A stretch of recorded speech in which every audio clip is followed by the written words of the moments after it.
Now more than ever, people need to go within and plug into that cellular memory, plug into divine source, detach as much as possible from the matrix.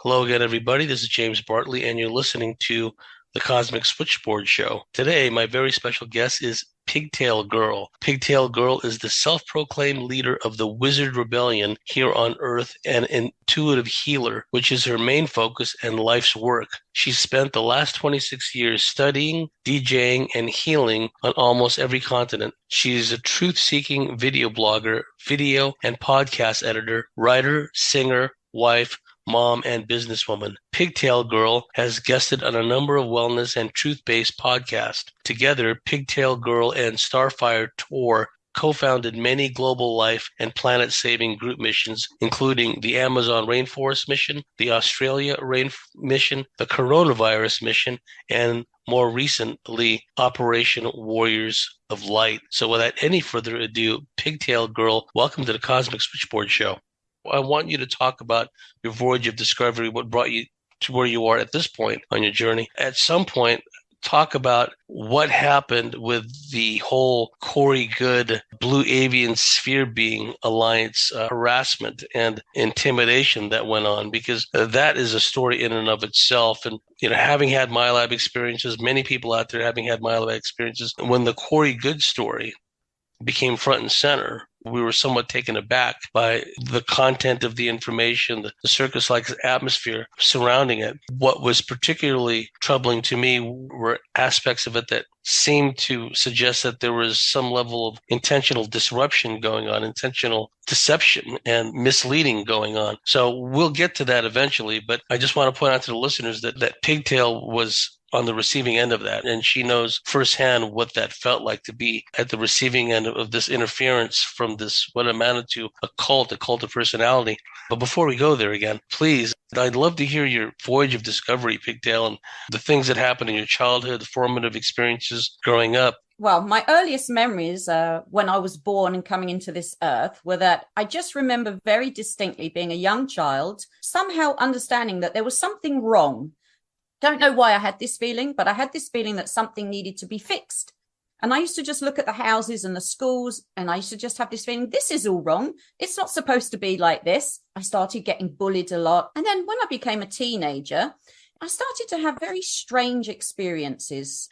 Things like I would walk past a radio and it would suddenly turn up. I would walk past a bottle of Coke and the lid would come off and Coke would start flying out. You know, just weird paranormal experiences would start just occurring around me. And again, I would ignore them almost and discount them. But I now, looking back, realize that when you start having paranormal experiences, there's something like in your soul family or in your energetic family that's trying to awaken you to what's beyond normal. When I was about 16, 17 is when I first saw a UFO. When I saw this UFO, I didn't believe in UFOs. I didn't believe in aliens. I was still a rational scientist, even though I was having lots of bizarre experiences. That was really the moment that changed my life. Once I saw this UFO appear to me right above my head, very close up. It wasn't something I saw like very far off in the distance. This was a very clear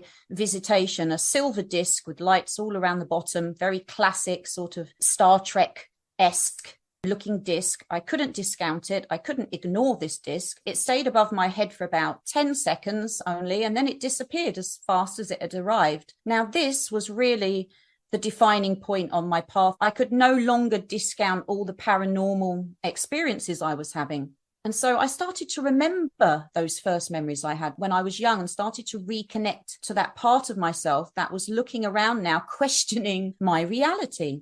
This change in my paradigm was a huge shifting moment for me. And I now believe from this standpoint that I'm somehow connected to these beings that came to visit me in that UFO. They're somehow connected to my path or my destiny. And they appeared at that moment to do that exact triggering of my mind. So I would begin my questioning, because there was no other reason for them to appear directly in front of me and then disappear again. And I'd like to add that I wasn't abducted. I don't have any missing time. There was none of that involved. It was merely a, hi, we're here, and then off again. And since that moment, the truther in me was born. So then I started to question everything. And I started to realize that the TV can't be trusted. Media can't be trusted, because I'd been taught that these things were not real. But here it was right in front of me. I'd seen it with my own two eyes. My spiritual awakening began. Really, my first sort of development into my spirit, I think, was forgiveness. And I started to understand more the human condition here and the human psyche. You step out of victim, you step into the path of the healer. But what I found in my life was very quickly, I was always shown that the true side of everything. So, very quickly I was shown that there were these warlocks that controlled the music industry, because I met them. And very quickly I was offered weird deals, very satanic deals. I was told quite clearly that if I didn't take the deal and do exactly what I was asked, basically get naked, get sexual with these very old men who were trying to seduce me and give me contracts, that I wouldn't make it in the entertainment industry. As I was going through my spiritual path, I was also being showed the truth of this planet and the ugly that hides behind the curtain. Showbiz is a very good example of how this world actually operates, how we have this fakeness, this fake matrix, everything looking shiny on the outside. But when you glimpse behind the curtain, you start to see all the ugly that really lurks behind it. As I was starting to get into showbiz, I was very quickly shown some of the very worst aspects of it. And I decided that show business perhaps wasn't the industry that I wanted to go into, with this understanding of what was really going on there, the casting couch, the sexual perversion, and quite frankly, the occultness and the devil worship and the Satanists that are within that industry. And in particular, how I was shown that was by a man called, he was the manager, he was the guy that showed me about the warlocks and the deals that were made. He was the one that revealed it all to me quite clearly and offered me the deal, and I turned him down. I became very open to just listening to local stories in Indonesia, on the islands. I wanted to know everything. Any story anyone wanted to tell me, I wanted to hear it. So I started just really taking in a lot of information as I traveled around the world DJing. And in about the year 1999, I would say, I had my first big spiritual awakening, where I would say I found God. I found my connection to the divine. And that's when I had this weird vision that lasted actually for about 4 hours, but it only seemed to last for a few minutes. I was shown inside an alien spacecraft. I saw Jesus. I saw aliens. I was shown the divine existed. I found my connection to the divine alone. And when you start having mystic experiences that people around you can't really quantify or give you explanations for, like I was, but I started to get into the New Age religion. I thought it was giving me all the answers I wanted. I'd been told I was going home. I'd been told that things were sort of a lie. There were some truths, there were some lies. And when I saw the New Age religion, I thought, oh, this has got all the answers I was looking for. They're talking about going home, this new earth. Maybe that's my answer. Maybe that's where I need to go. So I got into the New Age faith. I started to go to conventions and do group meditations and, pulling down the new earth and all this stuff in. It left me feeling something doesn't quite feel right about this. I started to realize that perhaps being hooked into other people's stories was somehow limiting me in some way. And as we went forward through it, I started to ask questions about that. I started to think, well, instead of just taking everything at face value, Pigtails, let's see if you can debunk things. Why don't you start tear things apart and shred it. If it remains true, it will be true. If you start to debunk it, it will remain true. My eyes became more and more open to the fact that even in the alternative media, you can find a lot of disinformation there. It's not just you step out of the mainstream media into the alternative media and it's just full of absolute perfect information being given to you. Over my long journey, I really have realized that we live in a sea of falseness. We really do. Left, right, and center, wherever you turn when you're on your journey, you're confronted with more cults, more falseness. And it can be very difficult to get to the truth. The truth is so important, because if you don't have truth and you don't have sovereignty, you really are not in your power. because you won't know your power. You'll be giving your power away to false ideas, false realities. You'll waste your time thinking or studying things that aren't factual. And it's like learning wrong math, learning that 2 + 3 is 8 is not going to help you. You need to know that 2 + 3 is 5. We can't really do anything around here until we really get to the truth of things. And I think that was the initial feeling I had when I came into this earth realm, was this fact that we don't live in a matrix of truth. We have for eons, and I'm talking thousands of years, been trapped in a matrix of falsehood. This is a crucial time on planet Earth. We are really facing the false matrix. Some people might call it satanic energy. Some people might call it the Wetiko virus.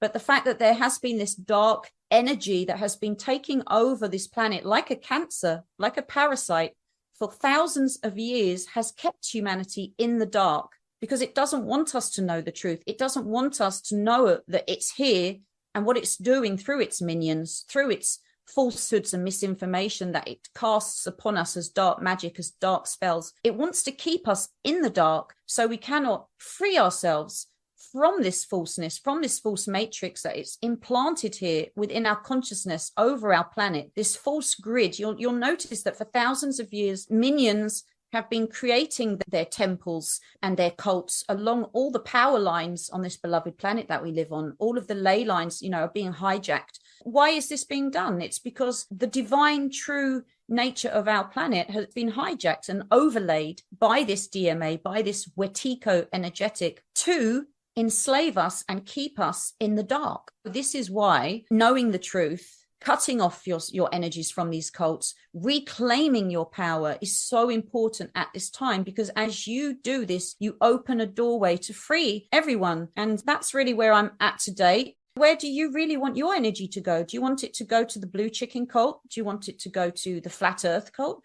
Do you want it to go to waiting around for some savior to come and save you? Or do you want to be empowered right now, here and now, in this moment? When I've been around the New Age movement, a lot of things that I notice, a lot of incongruences, a lot of inconsistencies, and a lot of avoidance, quite frankly. This absolute refusal to talk about anything negative, or to even suggest that there may be topics in that milieu, reaction that came out of these people. The claws would come out. It would be totally at variance with the love and light message. The response whenever you brought up something that they deemed to be negative. What were some of the red flags that you noticed getting around New Agers and just noticing some of this inconsistent behavior? One of the biggest things I noticed, apart from the things you just mentioned, I'd been going to these massive group manifestations run by a lady called Patty Cota Robles in the USA. She does them in spectacular hotels, 5-star hotels, very expensive retreats to go to. And I'd been going to those retreats. I went to 2 of them. We were doing these ceremonies to anchor in the new earth. In these ceremonies, she was stating with absolute authority and absolute fact that this ceremony we had just done was going to bring the end to all war. There would be no more war. There would be an anchoring in of divine government. There would be no more negativity in government. And so, I was expecting, silly old me, for this to really be happening.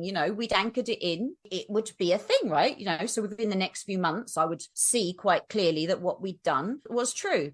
But what happened after her proclaiming to us that there'd be no more war and that we'd anchored this thing in immediately was that more war, the Iraqi war broke out, and then droning started. There was the whole Iraqi war. There was no end to war. The wars became more and more. The more we tried to end the war or anchor in this so-called new earth, it seemed that the world was actually getting worse and worse. It wasn't getting better and better. Now, call me strange, but when I do a manifestation, I expect it to work. I expect to see results. I don't want the results to never be there. And in fact, all we see is something getting worse. And then to be told, oh, this is just the negativity coming up to be healed. That's a contradiction. She told us that we had ended war via this thing we'd done, but we hadn't. My little brain is now thinking, well, that never happened. That was a lie. I was expecting something to happen and it didn't happen. So that's when I started to realize this is some BS. How is it that I could manifest myself a new job by thinking about it, but 2,000 light workers who anchored all this energy in over 7 days of work, what happened immediately was actually the world seemed to get worse and there was more war. The government certainly didn't suddenly become a divine government by any means. In fact, the government, as you know, just got worse and worse to where we stand today. We've only perhaps Trump in between as a slight recess or break. Some may disagree with that point, but I saw him as a small break in the chain of the minions. And so already I began to question this, because many things were stated in these conferences that never came to pass. Now, me and Starfire Tour, we run missions where we actually do bring change. And when we say we're going to bring change, when we do our missions, the change occurs almost instantly. So I know for a fact that when wizards or warriors of light come together and we manifest in certain ways that, you know, we do in our warrior of light groups, where we were able to change the weather and actually put out forest fires in our Amazon rainforest mission. If you'll remember, a couple of years back, the fires were all started in these rainforests, and we did missions, and we can prove it was all documented that within 30 minutes of focusing on an area, we could change the weather from red hot sun, no rain in sight, to bring rain clouds in and suddenly make rain pour down on the forest fires at exact locations and put them out. Even in the news, like we did it for Australia, we did it for the Amazon rainforest. Even in the news, scientists were quoted as being baffled at strange changes in the weather that suddenly put out weather conditions, and it was hailed as miraculous. But little did they know that 900 warriors of light were on Facebook manifesting this rain using special reality shift manifestation techniques that Starfire Tour taught us in the group. And we were able to bring instant change, instant relief. Now, this is what I was looking for. I wasn't looking for something that I would do, not get any result from, waiting in the future, because that is exactly what Occult is. This is exactly Cult 101. Cult 101 dangles carrots in front of you, disempowers you, promises you things that are always in the future that then never come to pass.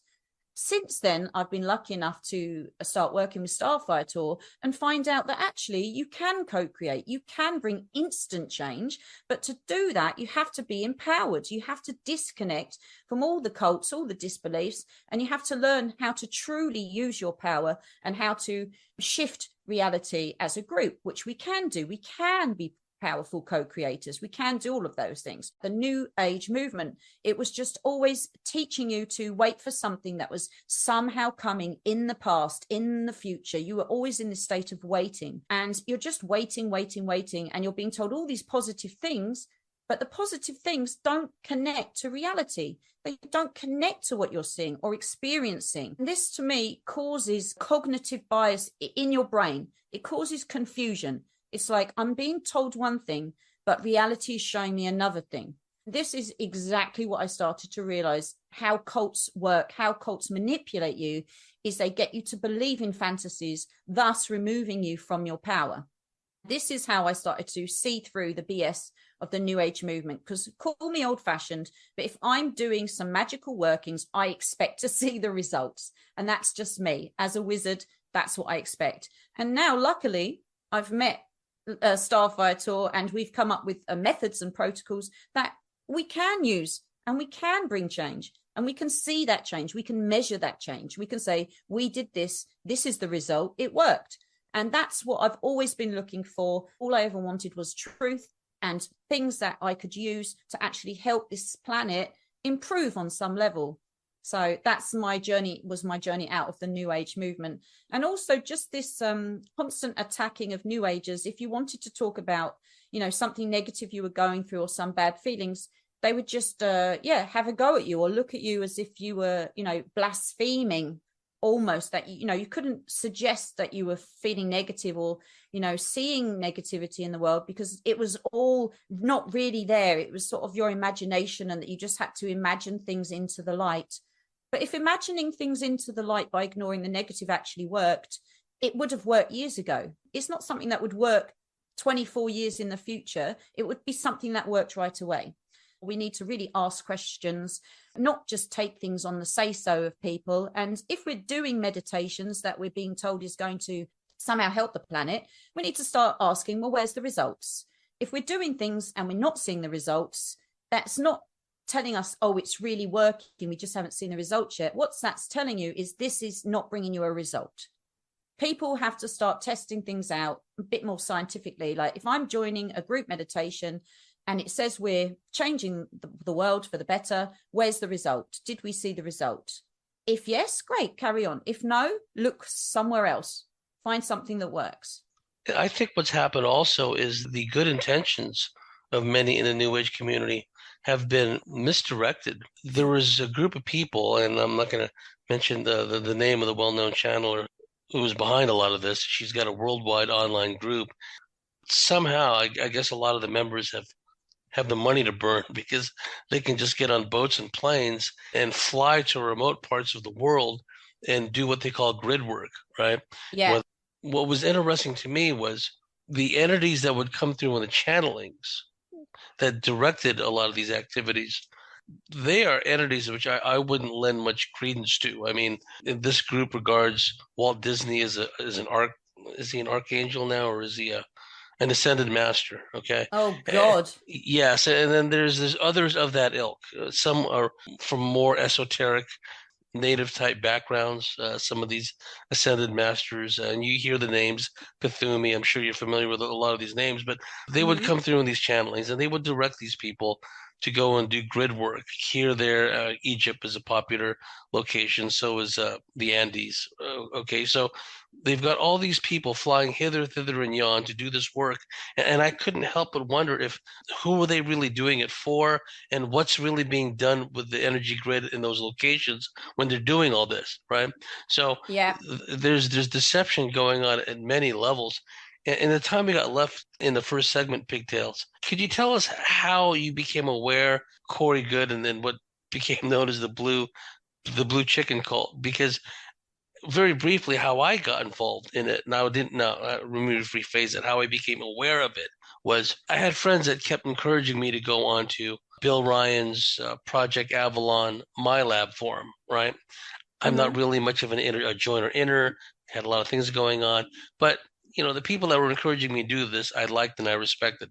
So I went on there eventually. And around that same time, coincidentally, a certain Corey Good, kept contacting me and emailing me and wanting to talk with me and engaging correspondence with me. And I didn't really know what the guy was on about, quite frankly. I'd never heard of the guy.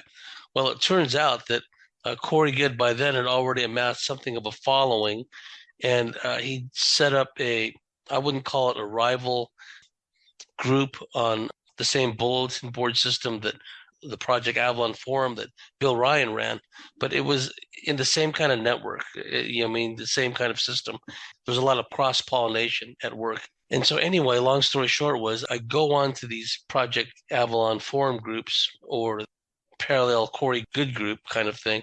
And I just start seeing all this stuff about the SSP, and I don't even know what the term meant. Now, where it gets interesting was it emerged during this process. I found out that Corey Good was name dropping me. He kept telling his followers that he was desperately, that was a term he used, he was desperately sending my labs to me, for debriefings, consults, or whatever, which wasn't happening, okay? That was a complete fabrication. And even more disturbing than that, it seemed that he was sowing discord between Bill Ryan and I. Now, Bill Ryan and I had never talked. I liked him. I respected him for what he did from afar, with Project Camelot and all that, and the work he did with Carrie. But I did not know him personally, right? So suddenly start seeing my name in all these posts where I'm having some kind of an argument or some kind of acrimony had existed between me and Bill Ryan was like really, it was doing my head and I couldn't figure it out. And then I realized that it was Corey Good that was behind it, right? So I reached out to Bill. I said, look, I'm not behind any of this. This guy's got an axe to grind. He's trying to sow some mistrust between you and I for whatever weird reason. And then I had to write Corey Good directly and tell him that please stop name dropping me because I don't work with you. I don't know you. We're not friends. Right? You're not sending me any my labs to work with, so please stop telling people this. So I just wanted to put that out there before we heard your side of things because you have a unique perspective having observed cults in action before then and then to observe this one. So please, the floor is yours, Pigtail. Because I'd seen the UFO and had all of this connection with aliens and, I'd had many, many dreams very lucid dreams where I'm visited by alien creatures that come to me. I'm on their ship. I was being given many teachings in my dream life through what I call now my star ancestors, my star family. Back then, when Corey Good started to come out, I was still really searching for answers. I still didn't fully understand why I'd seen that UFO, who these beings in my dream were, or any of it. So I used to follow David Wilcock on Divine Cosmos. And, I was listening to Coast AM, as I told you, listening to Linda Moulton Howe. And of course, Corey Good started getting pushed and plugged by David Wilcock, who I had been following. So I was a subscriber on Gaia TV. I watched, was it called Cosmic Disclosure? I wanted to see what this guy was saying. He reckoned he was having contact. So I watched his information. But, I've always had this, I get a very funny feeling when someone's a narcissist or someone's telling fibs. I get a weird feeling inside myself. So I was like, well, this starts to sound like baloney again as I was listening to his story. It starts to sound again like something you can never prove. A good storyteller always tells you stories that they really don't really have any proof to back it up. And we're asked to just take it on faith again, like any good cult, any good religion always asks you just to follow the leader, blindly follow, don't ask questions, no proof provided. And after, I listened to his story and I thought, well, none of this makes sense. What possible purpose could a bunch of spheres hanging around in the sky with blue avians on, who aren't really going to do anything or get involved? They're just watching us. I mean, honestly, when you really think about it, what does that give humanity other than a feeling again of, oh, there's something out there that we need to rely on for some reason other than ourselves? So I immediately started to see through his BS, but I did listen to it. Of course, in the early days, I listened to all of his stories, and he looked like someone who was sort of just making it up. It sort of sounded to me like someone who'd taken bits of everyone's stories and patched it together to make one great story, which is what a lot of liars and fibbers do. There'll be an element of truth to any good lie. There'll be some element of truth that gets you involved, So, yeah, I started to watch this man, and I started to realize, thank you to Corey Good, that DW couldn't be trusted, and Benjamin Fulford then obviously couldn't be trusted. And I started to see a lot of BS again, the chain of BS, as it were, being uncovered to me in front of my eyes.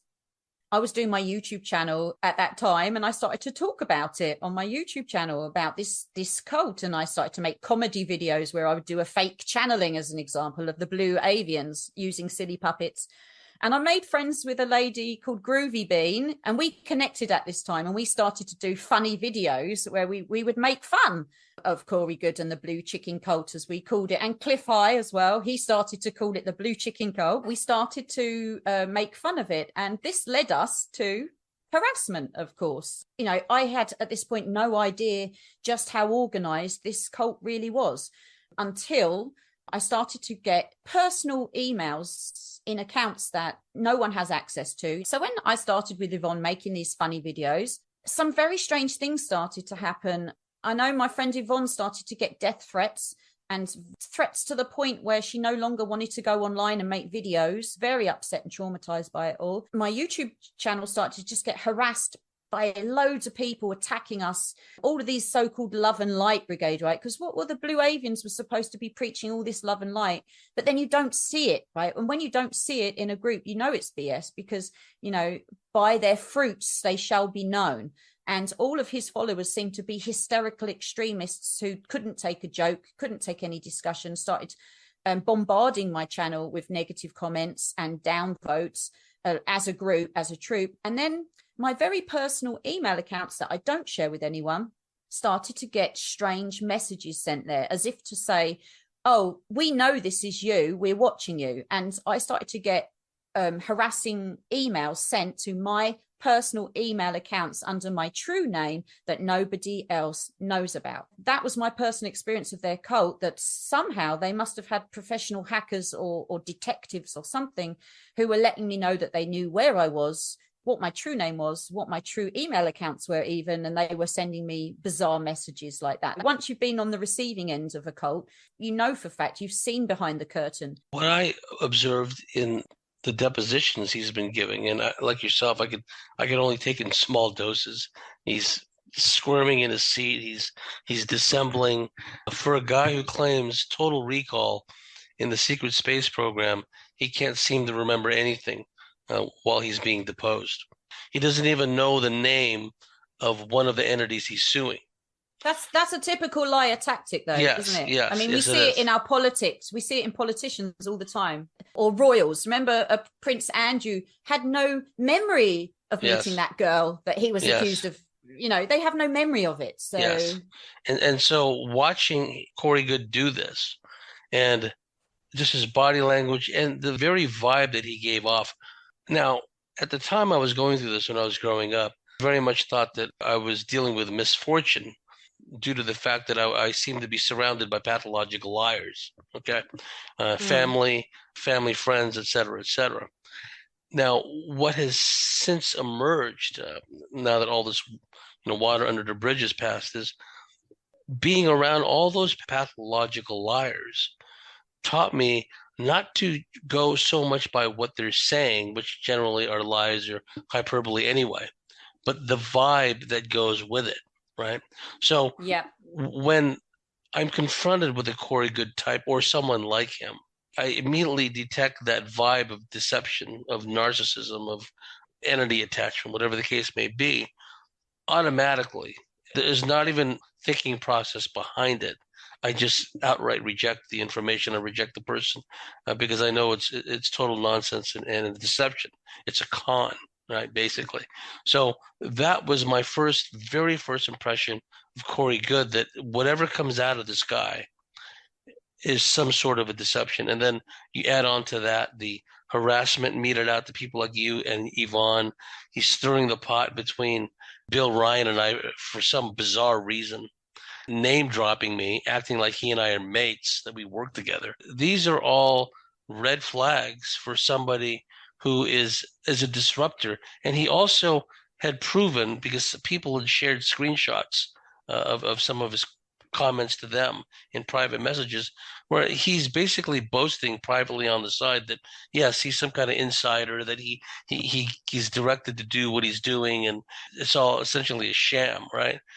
The thing about it is he had disrupted the UFO MyLab community in particular and created so much confusion and acrimony that he reduced a very serious subject to the level of absurdity. So what me and Randy Moggins, refer to as, the clown show, because that's what it is. It's a space cowboys. It's a clown show. And even the names that he uses, so like these are all trademark type Madison Avenue marketing names, like Secret Space Program, like 20 and Back, like the this and the other, the Blue Avian Spearbeing Alliance. Alliance implies allies, so they're either referring to an offensive or a defensive organization against something. He's never specified what are they allied against, right? Mm-hmm. And also how he always put himself at the epicenter of events. He was forever assassinating this alien ambassador. He was doing this. He was doing that. He was professing to have total recall.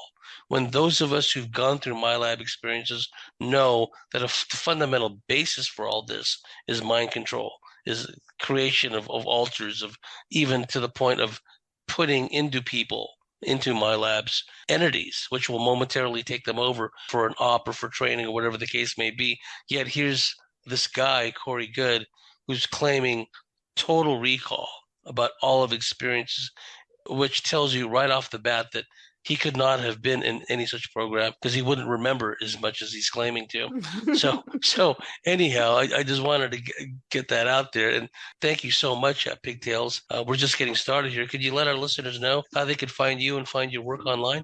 You can listen to my podcasts that I do with Starfire Tour called The Time Chronicles on YouTube, which is just if you look for the Time Chronicles channel, you will find our podcast where we cover a lot of great information on time, paranormal, beyond normal topics that you're going to want to know, time shifts, timeline edits. And then you can also check out my original YouTube channel called The Pursuit of Happiness, which is also on YouTube. And I think it's also on Odyssey and some other channels.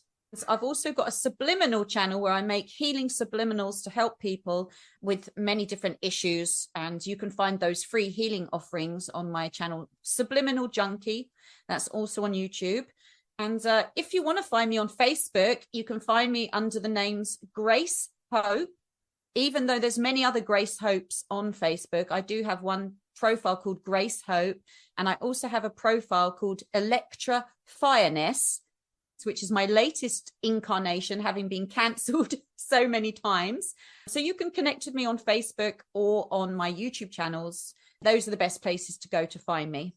Thank you, Pigtails. And for our dear listeners out there, if you like what we do, if you believe in what we do, please go to thecosmicswitchboard.com, sign up, become a member, and we'll see you at the top of the member segment.